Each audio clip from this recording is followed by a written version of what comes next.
Hey guys, what's up? Welcome back to the channel. It's Cynicalex, and we are finally blessed with the first sneak peek for next week's upcoming update. That's right, it's the Disney Plus TV show Hawkeye, and we get the first look here at Clint Barton's new character model as per the show's look, without the mask or any sort of headgear that he had with Ronan. So Clint Barton just wanted to return to his family, but his past has come back in a way he could have never anticipated. Hawkeye, inspired by Marvel Studios' Hawkeye from Disney Plus, hits his mark in Marvel Future Fight's 7.9 update. So this is pretty nice as far as the Disney Plus updates. Loki, WandaVision. Am I forgetting any? No, I think Captain America and the Winter Soldier.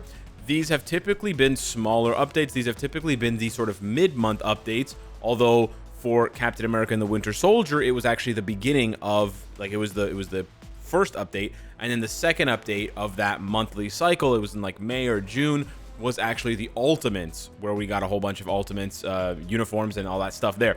So this could technically be a mid-month, although it is the first update. It could be a smaller one, which is then followed up by a larger update closer to the anniversary. It would be cool as well if they delayed it even more and then had it be like sort of part one of Multiverse of Madness. But maybe I'm getting ahead of myself. That's still like 2 months away at this point. So let's celebrate what we know is definitely coming. We're getting a uniform for Hawkeye, which is very, very cool. Let's take a look at the sneak peek.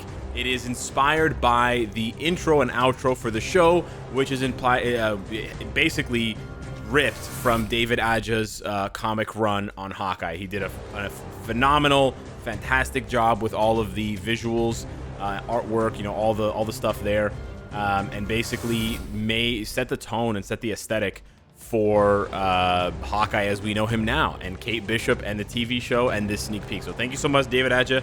We could have not done, we wouldn't have any of this without you. So yes, we are getting a new uniform for Hawkeye, which is very, very cool. We do see, obviously this is Kate Bishop, right? I don't think this is her character model necessarily, but that's her for sure. She shoots an arrow, and then it points to the man of the hour, Clint Barton. We do see his character model briefly, which does look very cool. And you know what? I don't really care if it looks like Jeremy Renner, but in this case, it kind of looks like Jeremy Renner, and he's got the little faux hawk thing going on here. That's cool. That's fine. And hey, he's got a bowstring. That's very cool. Now, what's even cooler is the Tier 3 logo. Look at that. There's a T. I'm pretty sure that's a T, and then there's 3 arrows for the 3. I'm not 100% on this one, guys. I'm not 100% on this one, but I'm like 80%. I'm pretty sure that this is what they meant. Like, why would they put 3 arrows here, right? And the arrows don't even fire. That's the other thing, right? The bow shows up, see, and it goes T, right? The bow shows up T, and then boom, 3. So yeah, I'm pretty sure that means T3 for our boy Hawkeye, which is huge because finally the last Avenger, right? Captain America, Iron Man, Hulk, Black Widow, the whole shebang-a-bang, even like Ant-Man and other members, all got their Tier 3, all got their due. Hawkeye's been waiting for 4 years now. My goodness, it's been 84 years. No, seriously, Cap got his Tier 3 like almost 4 years ago. So finally, seems like the Ronin is going to be getting his Tier 3. So start saving up those speed books because he's going to be a speed Tier 3. Should be very exciting. Speed characters fall into one of 3 categories. Very, very good for PvE, very, very good for PvE, or none of the above. That kind of also describes any Tier 3 character, so I didn't say anything too out of the box there. To be honest, generally speaking, speed characters are not good for PvP. We have very few, like Daredevil, Spider-Man, but we have very few good PvP Tier 3 speed characters, so it'll be interesting to see. I think he's more likely going to either fall into the category of very good for PvE or unfortunately neither.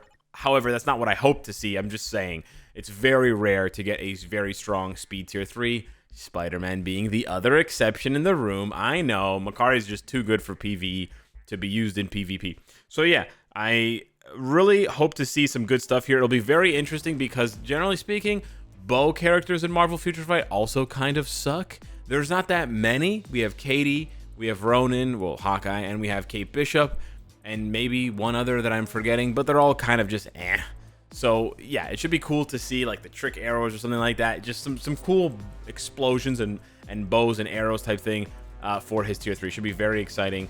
and unique, right? His tier 3 shouldn't look like anyone else's tier 3 as far as that goes, because he's using a bow, for crying out loud. So yeah, if we go over to the forums here, this is CM Fragment. This superhero with near perfect accuracy has returned to New York to reckon with his past. The expert archer. Will this superhero be able to fight against enemies together with his greatest student? So we know Kate Bishop is going to be getting a uniform, obviously. Hopefully she'll get more than that. And actually, if you're very hawk-eyed, there is a very brief look. So we know that that's his character model. They just added the purple sort of whatever filter on top of it, because you can see here, like, that's his character model. He's got a little shade of you know, facial hair there. So if that's for sure his character model, then that seems to be Kate Bishop's character model, which actually looks a lot like Haley Steinfeld, at least from this. I can see like 20% of her face, and I'm already saying it looks like Haley Steinfeld. Can you tell that I'm hyped for this update? Yeah, I just want any sort of content here at this point, guys. We're grasping for straws, all right? So very, very cool. However, I do want to point out some other things, because this sneak peek is very cool and does also pay homage to the David Aja stuff, which again is in the intro and outro for the show and a lot of the iconography and stuff. But she's shooting, right? She shoots and she hits her mark, which is Hawkeye, right? But in the show, and whatever, they're aiming at something. In the show, if you go over and look at the video, right, she's shooting, shoots at different things. This is actually the outro for episode 6 or episode 7. Minor spoilers here, but it's been out for months. And then if you fast forward to the end, again, they're all shooting at stuff, shooting at targets and stuff like that. And then you get this clip here with the two of them. And then, of course, that leads to the surprise at the end, where the outro includes the sort of the shadow, the can't remember what you call this, the shadow of Kingpin, right? Because he's looming over New York City, and he's looming over Hawkeye, Clint Barton, and Kate Bishop. So his I still can't remember the word here, his shadow. I don't know what it's called, but yeah, well, I know what it's called. It's just slipping my mind. Anyways, it's here. And so I'm thinking, because in the outro, it's like they're shooting at him, right? So I'm thinking maybe, and a lot of people have already said this on social media, perhaps this sneak peek is more like a larger sneak peek that's been zoomed in on. And as the sneak peeks release, they're going to zoom out on it, and we're going to see more and more of it. Sort of like the Black Order poster, where they showed us Corvus, and then they showed us Black Dwarf, and you could see like the top of Proxima's head and the shoulder of Supergiant, or the arm or the leg of Ebony Maw, and then at the end we saw the full poster with all of them when it was all zoomed out. So who could they be shooting? Well, obviously they could be shooting Kingpin, who in this show does make a brief appearance in the last couple of episodes wearing this suit, which is actually a reference to a Spider-Man comic that he appears in, not a Hawkeye comic. That's fine. Or they could be shooting at Maya Lopez, aka Echo, who just recently was added to the game. Either one of which would be cool. However, both pose their own set of problems. There's actually one more person they could be shooting at, which we'll cover at the end there. But for now, the problem with Kingpin is we already got a uniform for him not very long ago, and it was also the holiday uniform, which we know the devs are very hesitant. We've basically never got one of the holiday uniforms replaced up until now for any characters that have gotten holiday uniforms, or even summer uniforms for that matter. Any holiday, right? Summer or winter holidays. So the chances of him getting a uniform a few months later are basically nil. Like I would say there's zero. So I think Kingpin's off the table, and I personally prefer this look, this blinged out look, to the red one, although I do like the red. As far as Maya is concerned, I would like her to get a uniform and a tier 3 or Transcendence. That would be great.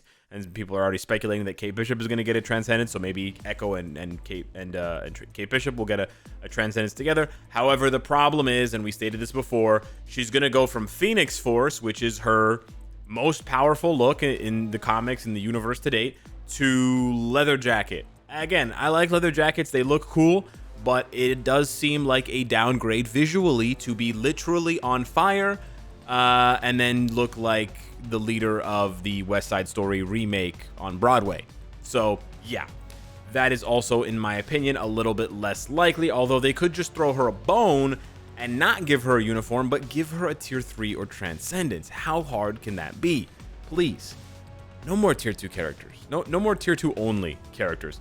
And the third person they could be shooting at, which I don't have a picture for, so you just have to use your imaginations, as active as they are, is Yelena. And Yelena does make an appearance in the show as well, hired by, I think she's hired by Kate Bishop's mom. Or was it Kingpin? I can't remember. It was one of the two. To kill Clint Barton, but obviously we know she's not a bad person. She's also being misled by that lady who's trying to put together the West Coast Avengers, who also meets with U.S. agent played by the, what's her name from Seinfeld? I'm having such a hard time with words and names today. You know who I'm talking about. I can't even remember her name in the show. She's very funny. The actress, anyways. I think Julia Louis-Dreyfus. There we go. Anywho, that woman was giving Yelena the bad information, because we know at the end of Black Widow, when she's in the cemetery, she says, you want to find out who's responsible for Natasha's death? It's your boy Clint Barton, because of the whole soul stone, give a life, take a life sort of deal that Clint Barton now has to live with for the rest of his life in like depression and shame and regret and remorse sort of deal. Maybe not shame, but yeah, regret and remorse for sure. So yeah, they could also be shooting at Yelena. So there's quite a few possibilities here, right? This could just be, and it's fine if it is, this could just be Kate Bishop and Hawkeye update with maybe some quality of life stuff. Maybe we'll finally see autoplay for the story mode. We could also see something for Echo. We could technically see something for Yelena. And maybe if, I don't know what's going on there, we see something for Kingpin. Outside of those options, those 5 options, I'm really scratching my head to see what else they could add for this update. And that's why, in my opinion, that's what I said at the beginning of the video, I do think, and this sort of smells like and lines up with Loki, WandaVision, etc., as the mid-month update, or the smaller update that we would call the mid-month update. We generally, the way that they construct it is whichever update is bigger is the main update, and whichever update is smaller in the monthly cycle is the mid-month update. It's not really the mid-month update. We should just call it the smaller update and the larger update. But this is the one that's going to have maintenance next week. There's going to be like an 8-hour downtime. So in that sense, it is more of a larger update, because you're not going to be able to play for 8 hours, and then you're going to have to squeeze in your dailies afterwards or before, and we'll have a live stream for it, and they're going to have a pre-recorded live stream before that anyways to showcase all this stuff with Cage and Kim, presumably, on Tuesday, the 15th. Yes. So yeah. Keep it locked on twitch.tv/Cynicalex for that, because that's where we will be watching the pre-recorded live stream that's going to play on like YouTube and Facebook and stuff, and then we'll have the update. So yeah, I'm very curious what more is to come. I'm guessing Kate Bishop uniform is tomorrow's sneak peek, and maybe a hint at her getting transcended, or maybe even tier 3'd. But beyond that, anybody's guess. It's really anybody's guess here. So hit me up down below in the comments after you smash the like button, because you cannot comment without smashing the like button. I didn't know if you knew that, but that's a new policy here on YouTube. So smash the like button and then comment on your theories, your ideas on what else this update could hold, and whether you think this is going to be a big or small update, and maybe what you had for breakfast. Thanks so much for watching. Hit me up in the comments down below. Let me know what that word was that I couldn't remember. The shadow word. It's eating me up inside. And I'll see you in the next one. Take care.